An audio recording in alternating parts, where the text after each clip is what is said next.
91.1 1 மணி 39 நிமிஷம் ஆயிடுச்சு. இந்த மாதிரி ஒரு ஸ்பீடான பாட்டுக்கு நல்ல டான்ஸ் ஆகணும். அந்த நேரத்துல நமக்கு எந்தவித டிஸ்டர்பன்ஸ் இருக்கக்கூடாது. நம்மளுடைய எப்படி சொல்றது, எலும்புகள்லாம் நல்லா பிளெக்சிபிளா இருக்கணும், நல்ல டான்ஸ் ஆடணும், எந்தவித மூட்டு வலியும் வரக்கூடாது. அப்படின்னாக்க இன்னைக்கு நிகழ்ச்சி கேட்டுட்டு இருக்கிறவங்க அத்தனை பேருமே வந்து சரியா இருப்பீங்க. ஏன்னு கேட்டீங்கன்னா இன்னைக்கு நம்ம கிட்ட 3 தெய்வங்கள், 3 பேர், 3 டாக்டர்ஸ் வந்து நிறைய விஷயங்கள் சொல்லிட்டு இருக்காங்க, பிசியோதெரபிஸ்ட் சம்பந்தமான விஷயங்கள். So doctor ராஜசெல்வகுமார், doctor Rajesh Khanna, doctor Kalaivani, இவங்க 3 பேருமே நம்ம கிட்ட பேசிட்டு இருக்காங்க. இப்போ அவங்க சொல்ல போற விஷயம், அதாவது கொஞ்ச நேரத்துக்கு முன்னாடி சொன்னாங்க இல்லையா, இந்த பக்கவாதங்கிற விஷயம் நானே பாத்திருக்கேன். எங்க ஏரியாக்கள்ல நிறைய பேர் வந்து இந்த பக்கவாதத்தினால பாதிக்கப்பட்டிருக்காங்க. இது எதனால ஏற்படுது அப்படின்னு அவர்கிட்ட கேட்டேன்.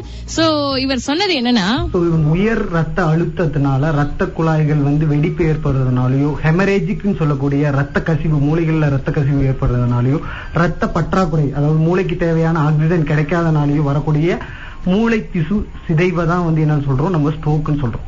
சோ ஆரம்ப நிலையிலே வித்தின் 24 ஹவர்ஸ்ல ரெக்கவரி ஆகுறது தான் டிரான்ஸ்வர்ஸ் இஸ்கெமிக் அட்டாக் அப்படின்னு சொல்லக்கூடிய பிலிமினரி ஸ்டேஜ் அப்படின்னு சொல்றோம்.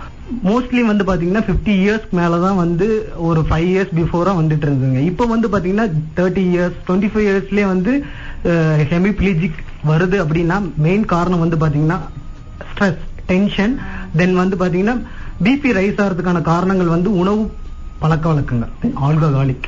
சோ வந்து அவங்க வந்து பாத்தீங்கன்னா ட்ரிங்க்ஸ் அடிக்ட் ஆகிறது, ஸ்மோக்கிங். சோ இதெல்லாம் தான் உங்களை வந்து ரொம்ப இயர்லி ஸ்டேஜ்லயே வந்து அந்த ஸ்ட்ரோக் வரதுக்கான காரணங்களுக்கு.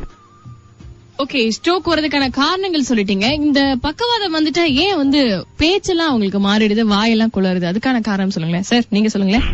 பக்கவாதம் வர நோயாளிகளுக்கு பேச்சு அஃபெக்ட் ஆகுறது, அதுக்கு மெயின் காரணம் என்ன அப்படின்னா, மூளையில புரோக்காஸ் ஏரியான்னு ஒரு ஏரியா இருக்கு.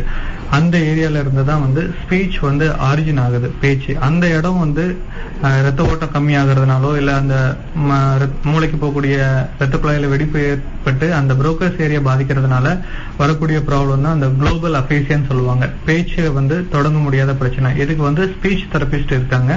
அவங்களோட உதவினால அந்த பேச்சை வந்து மறுபடியும் நம்ம ட்ரெயின் பண்ணி கொண்டு வரலாம். Okay fine. ஸ்பீச் தெரபிஸ்ட், அப்புறமேட்டு வந்து நம்மளுடைய பிசியோதெரபிஸ்ட், இவங்க எல்லாருடைய துணையோட இந்த மாதிரி பக்கவாதம் வந்தவங்களுடைய பேச்சுவார்த்தைகள்லாம் குளறுது இல்லையா, அதை வந்து சரி பண்ண முடியும் அப்படின்னு இருக்காங்க. நிறைய பேர் வந்து இதனால பாதிக்கப்பட்டவங்க இருப்பீங்க. சோ அப்படியே வந்து பாத்துட்டே இருக்காம சில விஷயங்கள்லாம் ஈடுபட்டீங்க அப்படின்னாக்க நம்ம வீட்டுல பாதிக்கப்பட்டவங்கள நம்ம சரி பண்ண முடியும். சோ உடனடியாக நீங்க தொடர்பு கொள்ளுங்க. இவங்க 3 பேரோட அட்ரஸ் நான் இறுதியில சொல்றேன். சோ தொடர்ந்து கேளுங்க. FM radio city 91.1.